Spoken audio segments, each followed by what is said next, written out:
श्री कृष्ण मित्रों, मैं प्रियंका स्वागत करती हूँ आपका जीवन और आध्यात्म में। कैसे हैं आप सब मित्रों। नवरात्रि के 7वें दिन माता दुर्गा के 7वें स्वरूप कालरात्रि माता की पूजा की जाती है। नवरात्र के 7वें दिन माता कालरात्रि की पूजा करने का विधान है। देवी कालरात्रि को काली, महाकाली, भद्रकाली, भैरवी, रुद्राणी, चामुंडा, चंडी और दुर्गा जैसे नामों से जाना जाता है। इस दिन व्यक्ति का मन सहस्त्रसार चक्र में स्थित रहता है। माँ कालरात्रि की उपासना करने से नकारात्मक ऊर्जाओं का नाश होता है। ऐसा कहा जाता है कि देवी कालरात्रि का नाम लेने से ही राक्षस, भूत, प्रेत और पिशाच पलायन कर जाते हैं, यानी कि भाग जाते हैं। माता कालरात्रि की उपासना करने से ग्रह बाधाओं से भी छुटकारा मिलता है। माँ की आराधना करना भक्तों को शुभ लाभ देता है, इसलिए इन्हें शुभकारी भी कहा जाता है। बात करेंगे इन्हीं माता की पूजा के बारे में कि इनकी पूजा विधि क्या है, इनका स्वरूप क्या है, इनकी कथा क्या है, इनको किस रंग का पुष्प और फल चढ़ाया जाता है। तो चलिए वीडियो को शुरू करते हैं।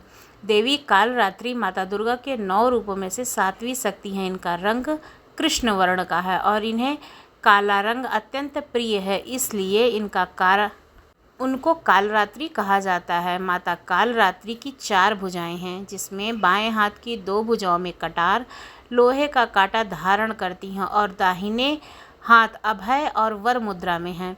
माता कालरात्रि ने रक्त बीज नामक राक्षस का संहार किया था।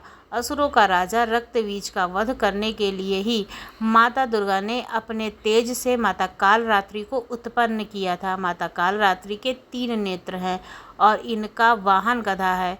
देवी कालरात्रि का स्वरूप आक्रामक और भयभीत करने वाला होता है। हमारी पौराणिक कथा के अनुसार रक्तबीज नाम का एक बहुत बड़ा राक्षस था, जो असुरों का राजा था।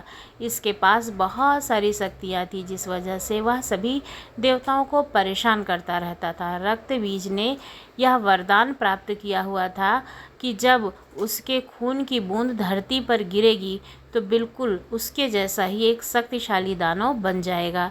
रक्त बीज से त्रस्त होकर के सभी देवता यह शिकायत लेकर के भगवान शिव के पास पहुँचे। महादेव यह जानते थे कि राक्षस रक्त बीज का संहार माता दुर्गा ही कर सकती हैं। सभी देवताओं और महादेव ने माता दुर्गा से अनुरोध किया तो माता पार्वती ने स्वयं शक्ति साधन किया। देवी कालरात्रि की उत्पत्ति माता दुर्गा के तेज से हुई थी। इसके बाद देवी कालरात्रि ने रक्त बीज का संहार किया और उसके शरीर से निकलने वाले रक्त को देवी अपने खप्पर में भर लिया करती थी। इस तरह माँ ने दैत्य रक्त बीज के खून की एक भी बूंद को जमीन पर नहीं गिरने दिया और रक्त बीज का अंत कर दिया। माता कालरात्रि की पूजा विधि क्या है, आइए जान लेते हैं। नवरात्रि के 7वें दिन सुबह सूर्योदय के समय उठकर अपने सभी नित्य कर्मों से निवृत्त हो जाना चाहिए। के बाद माता कालरात्रि का ध्यान करें और व्रत करने का संकल्प लें। फिर माता कालरात्रि की मूर्ति की स्थापना चौक पर करें। चौक पर लाल वस्त्र बिछाएं। फिर माँ की मूर्ति स्थापित करें। इसके बाद गंगा जल से माँ को स्नान कराएं और उन्हें अक्षत, धूप, रात रानी के फूल, रोली, चंदन, कुमकुम आदि अर्पित करें। साथ ही माता कालरात्रि का ध्यान मंत्र और कवच का भी जाप करना चाहिए। दुर्गा सप्तशती का पाठ करना चाहिए। माँ के भोग में पान और सुपारी चढ़ाना चाहिए। इसके बाद घी का दीपक जला करके उसमें कपूर डाल करके माँ की आरती करनी चाहिए।